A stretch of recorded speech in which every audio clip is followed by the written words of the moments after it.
안녕하세요. 책 읽어주는 남자 자장북입니다. 오늘 읽어드릴 책은 아르테 출판사의 TM 로건 작가님의 작품 29초입니다. 죄송합니다. 제가 또 꼴찌인가요? 세라가 가방을 내려놓고 의제 목록을 꺼내려 뒤적였다. 학과 직원회의가 시작되기 불과 몇 분 전에 도착한 것이다. 그렇진 않네요. 피터 모런이 대답했다. 앨런도 아직이거든요. 이전 회의가 길어졌나요? 아니요. 조슬린 말이 이 회의 전으로는 아무 일정도 없다더군요. 세라는 심장이 발 위로 떨어지는 기분이었다.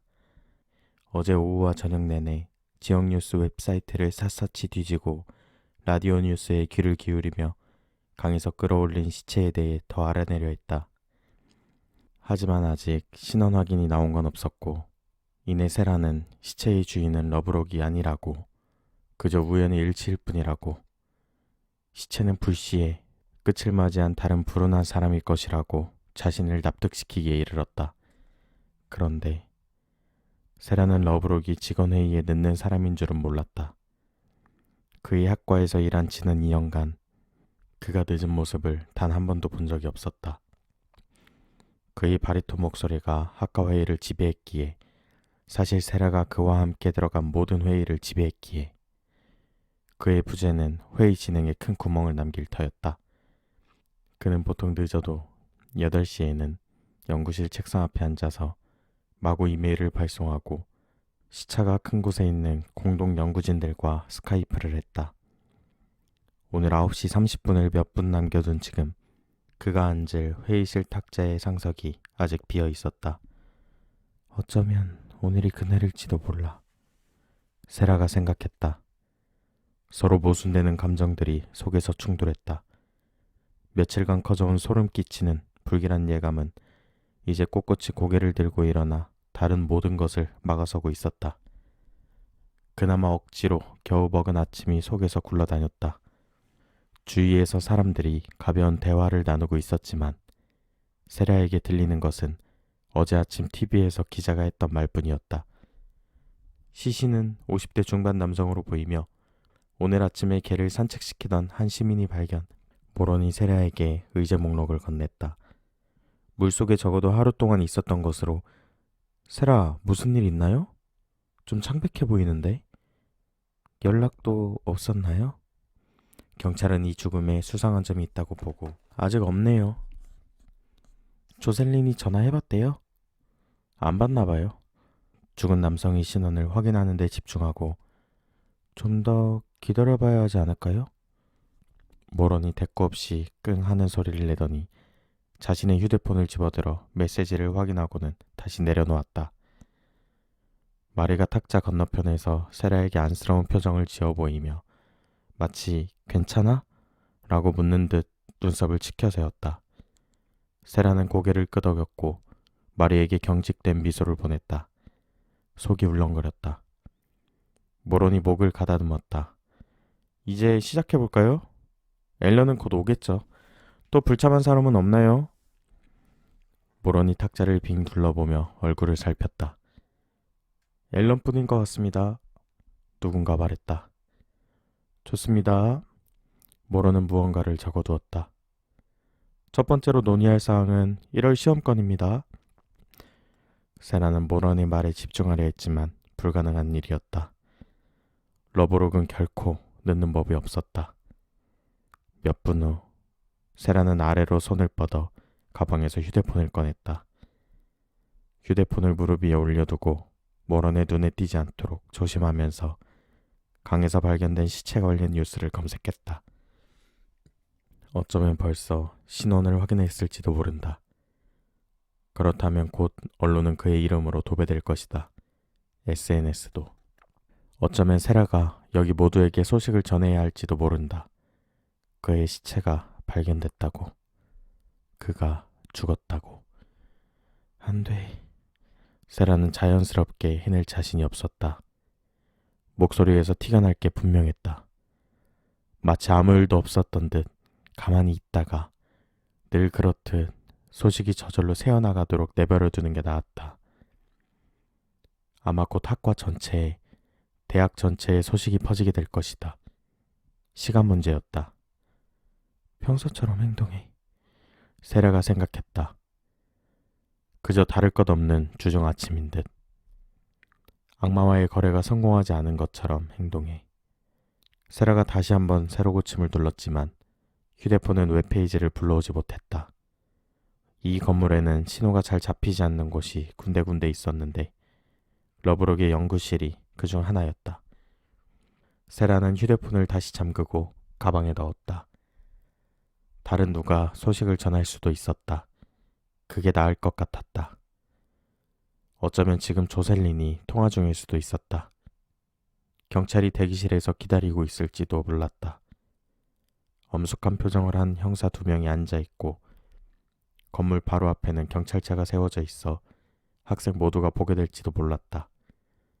어쩌면 경찰은 세라의 손에 수갑을 채운 뒤 양옆으로 그녀의 팔을 틀어쥐고 모두가 보는 앞에서 건물 밖으로 끌고 나갈지도 모른다. 세라는 소식을 들을 때 어떻게 보여야 할지 생각했다. 충격을 받은 듯, 믿기지 않는 듯, 다른 사람들의 반응을 살핀 후에 똑같이 해야 할 것이다. 자연스럽게 행동해. 말이야 쉽지.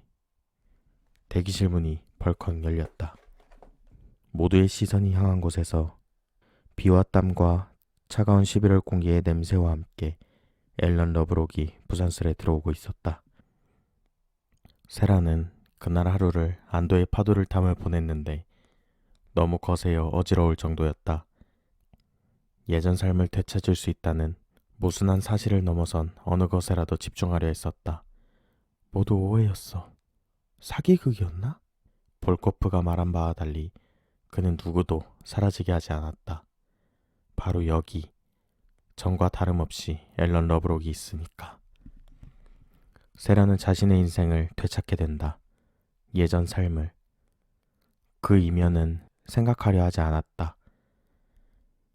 되찾게 되는 것이 예전 삶 전부를 뜻한다는, 즉 러브록이 여전히 여기에 있고 여전히 그녀의 상사라는 사실을 뜻한다는 것을 생각하지 않으려 했다. 날이 저물어가면서 처음 러브록이 살아있다는 것을 확인하고 느꼈던 안도감은 서서히 무거운 진실에, 그가 말하자면 똑같다는 사실에 짓눌려 갔다. 바뀌는 것은 아무것도 없으리라.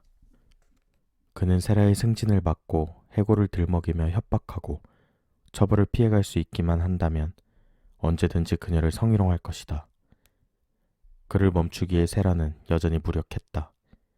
지난주에도, 지난달에도, 지난해에도 빠졌던 똑같은 구덩이 속에 다시 들어앉은 것이다.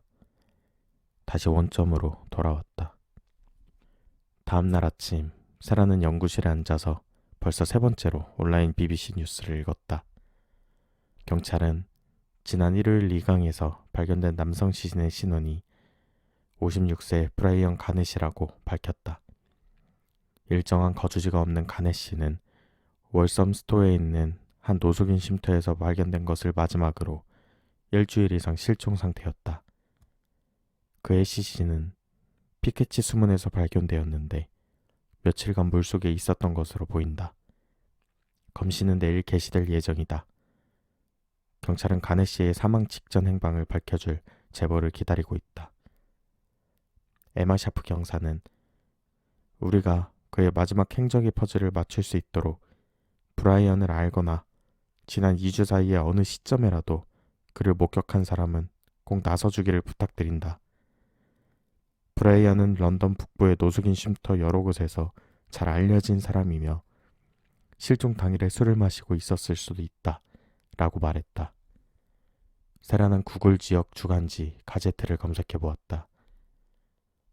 여기에는 그 지역에 개를 산책시키는 사람들과 지역의회 의원들의 흔한 여기서 이런 일이 일어날 줄은 몰랐어요 와 같은 인터뷰 인용과 함께 좀 더 세세한 내용이 담겨 있었다. 가제트에 따르면 가넷 씨는 수년간 약물과 술에 의존해왔고 둘 중 하나 또는 둘 다에 취해서 강에 빠졌을 수도 있다는 의견이 있었다. 일요일에 처음 보도된 TV 내용처럼 시체가 훼손되었다는 언급은 없었다. 더욱 바보가 된 기분이 들어서 세라는 인터넷 창을 닫고 잠시 멍하니 앉아 있었다. 닫힌 창 뒤로 또 다른 창이 떠 있었는데 주소가 학계 내 구직 사이트였다. 영국에서 세라의 전문 분야 연구를 중심으로 하는 다른 두 대학, 벨파스트와 에든버러에서는 진행 중인 채용 건이 전혀 없어 보였다. 브리스틀 대학에는 세라가 지원할 만한 자리가 있었지만 또 계약직이었고 세라의 전문 분야 바뀐 데다 경력 측면에서 한 단계 뒤로 후퇴하는 일이었다. 또 그곳은 160km 떨어진 곳에 있었다. 또 아이들은 또 좋은 학교에 다니고 있다. 또 세라는 월급만으로 빠듯하게 살고 있다. 이사 비용까지 감당하기 어려웠다. 세라는 어디에도 가지 않을 것이다. 남아있는 인터넷 창을 모두 닫자 이메일 수신함이 모습을 드러냈다. 지난 며칠간 읽지 않은 메일로 가득했다. 누군가에게 상사를 지구상에서 완전히 사라지게 해달라고 부탁한 마당에 일에 집중하기 어려운 법이었다. 세라는 이제 그 모든 것이 그녀와 그녀의 우주와 나란히 존재한 평행 우주를 들여다본 찰나의 이상한 경험이 우습게 느껴졌다. 그 세계만의 법과 규칙이, 폭력적인 예법이, 복수와 보상의 균형이 존재하는 우주. 그 세계만의 깨진 약속들도. 물론 러브룩이 나타났을 때 안도했다. 하지만 무거운 현실이 그 안도감을 빠르게 지디겼다. 자신의 지긋지긋한 일상으로 확실히 돌아왔다는, 승산 없는 싸움을 계속해야 한다는 현실이었다. 절대 이길 수 없는 싸움을 이어가야 했다. 세라는 다시 한 무더기 쌓인 1학년 학생들의 에세이를 채점하는 일로 돌아왔다. 튜더 왕조 시대 런던에서는 크리스토퍼 말로와 동시대를 살았던 16세기 시인인 에드먼드 스펜서에 대한 에세이였다. 한숨을 쉬며 빨간 펜의 뚜껑을 열고 앞에 놓인 에세이에 첨삭을 하기 시작했다. 이 학생이 스펜서의 이름 철자를 올바르게 쓸 수 있었다면 에세이가 훨씬 좋아질 거라고 생각했다. 그렇게 하면 분명 좋은 시작이 될 텐데. 세라의 강의를 듣는 학부생 중 가장 똑똑한 아이들조차 철자에는 크게 신경을 쓰지 않는 듯했다. 자동 수정 기능이 책임이 컸다. 피터 모런이 세라의 연구실 문과에 나타나서 한 손으로 문틀을 잡았다. 얼굴이 붉었고 숨이 차 보였다. 오늘 앨런 봤어요? 아니요. 연구실에 안 계시나요? 웬 바보 같은 질문이냐는 듯 모런이 인상을 썼다. 없으니까 이렇게 물어보는 거잖아요. 못 보긴 했는데 솔직히 말씀드리면 전 에세이 채점하느라 머리를 책상에 박고 있었어요. 오늘 아침에 앨런이 부총장님과 이사회에 프리젠테이션을 하기로 되어 있었는데 지금 오고 있는 길이지 않을까요? 이미 15분 전에 시작했어야 됐다고요. 늦는 건 앨런답지 않은데. 그것도 이번만큼은 중요한 일이란 말이에요. 부총장님이 크게 화내셔서 모두들 목이 잘린 닭처럼 돌아다니며 도대체 앨런이 어디 있는지를 알아보고 다니는 거예요. 두려움이 세라의 척추를 타고 스멀스멀 올라왔다. 세라는 목소리를 침착하게 유지하려 노력했다. 또 차에 문제가 생길 거 아닐까요? 저번처럼. 그랬다면 전화를 해서 우리한테 알렸겠죠. 얼마나 중요한 프리젠테이션인데 앨런에게 전화해봤지만 휴대폰이 꺼져 있더라고요. 모로는 복도를 따라 다음 연구실로 갔다. 그가 똑같은 질문을 하는 소리가 들렸지만 답변은 들을 수 없었다. 세라는 그 자리에서 얼어붙었다. 침착해. 세라가 자신에게 말했다. 또 다른 거짓 정보야. 강석 시체처럼 괜찮을 거야. 차가 또 말썽이거나 집에 일이 생겼겠지. 아니면 독감에 걸렸거나. 그게 다야. 아파서 고열에 시달리며 집에 드러누워 있겠지. 하지만 세라의 본능은 다른 말을 하고 있었다. 부총장은 대학 전체의 책임자로서 캠퍼스에서 가장 중요한 사람이기에 러브록이 그와의 회의에 빠질 리가 없었다. 혹시 러브록이 뭐? 마음 깊은 곳에서 세라는 지금 바로 그 순간이라는 걸 알았다. 지금이 진짜 거래였다. 러브록이 사라졌다. 세라는 밖으로 나가서 인문학부 건물 뒤 담장을 두른 작은 정원으로 갔다. 역시나 아무도 없었다. 학생들은 절대 이곳으로 오지 않고 점심시간 외에는 늘 조용한 곳이기도 했다. 벤치 하나를 발견하고는 앉아서 자신의 감정을 이해하려, 방금 들은 소식에 대해 자신이 어떻게 느끼는지 파악하려 했다. 일이 벌어졌어. 이번에야말로 그들이 한 거야. 세라는 깊은 숨을 들이마셨고 또 한 번 반복했다. 입으로 마시고 코로 뱉고. 몸을 더 꼿꼿이 세우고 앉아서 주위를 둘러보며 누군가 지켜보는 사람이 있는지 살폈다. 내가 원했던 거잖아. 내가 한 거야. 평소처럼 행동하는 것. 앨런 러브록이 어디로 사라졌을지 전혀 모른다는 인상을 주는 것이 중요했다. 결국 나와 연관 지을 수 있는 건 아무것도 없어. 그치? 하루. 그리고 또 하루가 희미하게 지나갔다. 세라는 연구실 문을 닫고 가능한 한 동료들과 가까이 접촉하지 않으려고 했지만 여전히 복도에서 직원들이 러브록이 어디로 사라졌으며 그에게 무슨 일이 벌어졌을지 추측하며 나누는 말이 들려왔다. 당연히 이번 일은 학과에서 사람들이 입에 가장 많이 오르내리는 주제가 되었고 추측도 만연했다. 학생들조차 무언가 잘못되었음을 알아차리기 시작했다. 모든 대화의 일부가 되어버린 소문과 짐작으로 쳐놓은 거미줄에 차츰 드물게나마 몇 가지 사실이 포획되기 시작했다.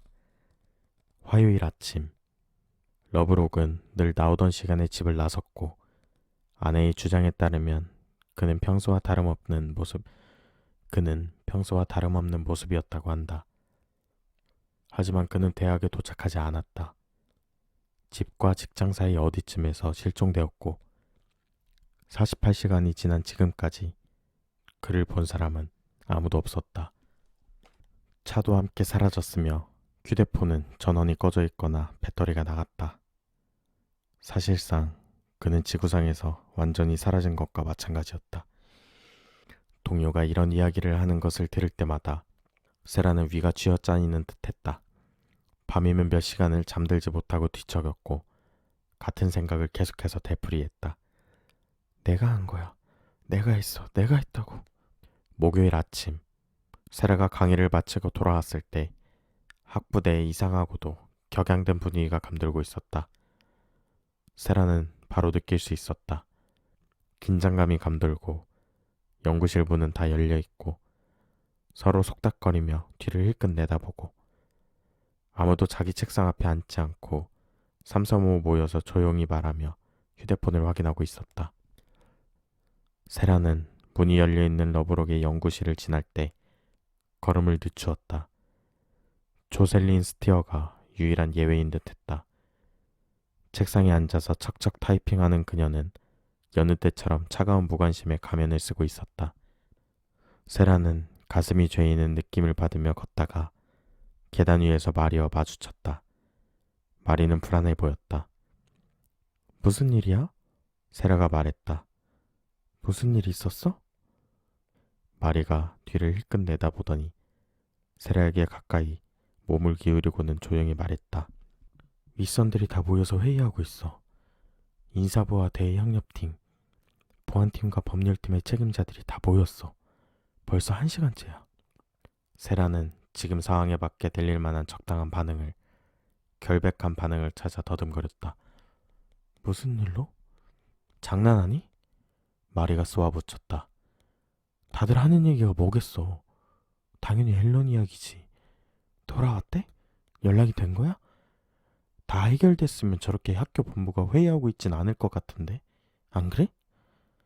모르지. 소식을 들었을 수도.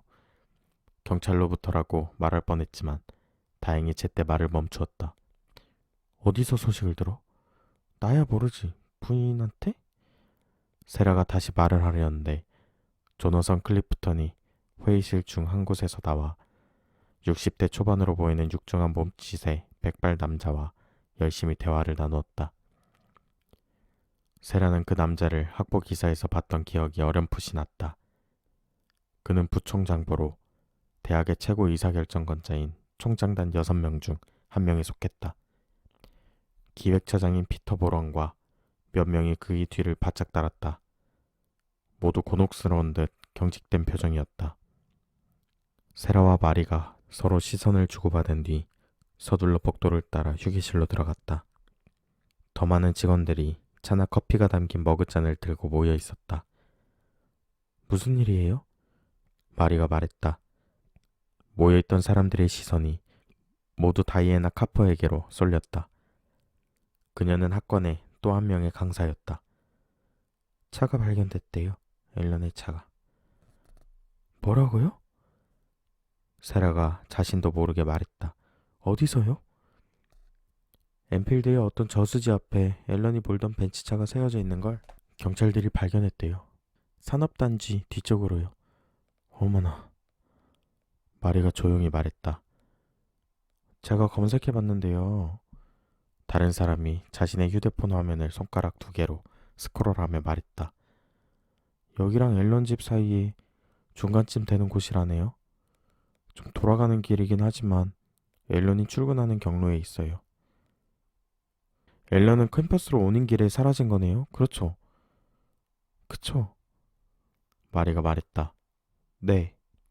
가버가 천천히 고개를 끄덕였다. 화요일 아침이죠. 세라가 목소리를 차분하게 유지하려 애쓰며 끼어들었다. 그런데 앨런은... 말끝을 흐리는 세라의 입이 바싹 말랐다. 앨런은 차에 없었고요. 흔적조차 없었대요.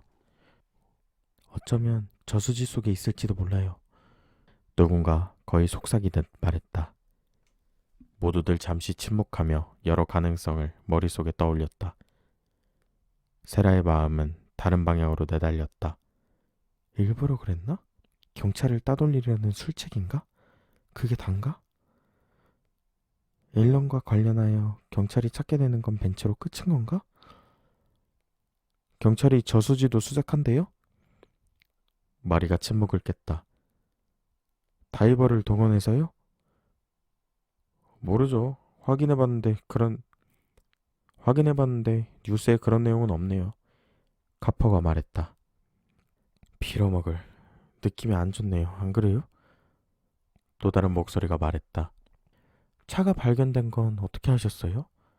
세라가 말했다. 카버는 어깨를 으쓱해 보였다. 신우이가 교무처장 사무실에 비서로 있는데 구멍난 채로 거르듯 보안 수준이 형편없는 곳이죠. 위에서 난리가 났나 봐요. 뭐 늘 그렇듯 모기 잘린 닭들처럼 우왕좌. 그래서 여기서 이렇게 부총장부와 관리장들이 모여서 회의한 거고요. 대학이 공식 발표를 할까요? 그러기엔 너무 이른 것 같아요. 가퍼가 열린 문을 힐끗 보았다. 하지만 앨런이 곧 나타나지 않으면 사태는 걷잡을 수 없이 악화되겠죠. 오늘은 여기까지입니다. 다음 주부터는 책을 읽기 전 여러분들과 소통하는 시간을 가져보려 합니다. 여러분들의 생각을 댓글로 남겨주세요. 오늘 당신의 소확행은